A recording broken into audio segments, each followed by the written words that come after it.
The store-bought buttercream frosting can be too thick if you make it in cold weather or beat it excessively. That's why knowing how to thin the store-bought frosting, especially cream cheese frosting, is essential. Tips on how to thin store-bought frosting. 1. Use hot water. Start by pouring a little amount of hot water into the bottom of a mixing bowl. Keep in mind to choose a bowl that is a bit larger than the bowl the frosting is placed. With that, make sure to gently lower the frosting bowl into the bowl with hot water. Moreover, ensure that the hot water does not overflow into the frosting. Likewise, stir the frosting constantly while pressing it to the mixing bowl's sides till the ingredients thin the frosting. 2. Add whole milk. Usually, you can gradually add more of the recipe's liquid to make the frosting thinner. However, when thinning a store-bought frosting, you need to whisk whole milk, then add a teaspoon at a time till you attain the correct consistency of the frosting. You can also use coconut, almond, and soy, or any other milk type, as a dietary alternative if needed. Tips to make store-bought frosting better and more flavorful.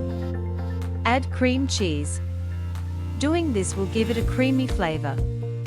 Add approximately 8 ounces of cream cheese and a teaspoon of vanilla extract. Remember, if the frosting has cream cheese, you need to refrigerate it. Additionally, you can add about 2 tablespoons of flavored coffee syrups and 1/4 cup of espresso or strong coffee.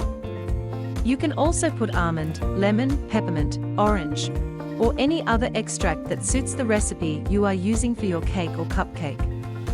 In addition to that, if you are using store-bought white frosting, you can add dry Jell-O powder. Mix ins for consistency. It is best to beat the store-bought frosting with a stand or hand mixer till it becomes fluffy and light. Afterward, fold and smooth additions using a spatula.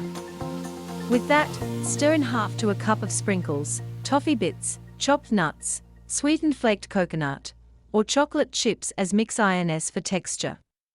However, keep in mind that these flavorful mix ins may be chunky or too thick to spread for the cake. Adding smooth additions. Beat in a half cup of cookie butter, peanut butter or nut butter, Nutella, lemon curd, marmalade, or jam as smooth addition for a more flavorful frosting. Butter. Beat in 2 tablespoons at room temperature butter. In addition to that, add a pinch of salt if you are using unsalted butter. Whipped cream. Combine equal amounts of freshly whipped cream. As an alternative, you can use thawed whipped topping. On the other hand, use unsweetened whipped cream to tone down the sweetness of the store-bought frosting. To correct consistency, you can add a tablespoon of confectioner's sugar until you achieve the frosting's correct consistency. Do this if the thickness of the frosting becomes too runny for you. Tips to make store-bought frosting better. Essentially, let your cake cool before putting the store-bought frosting. Doing this will make it easier to decorate. If you like this video, don't forget to like and subscribe.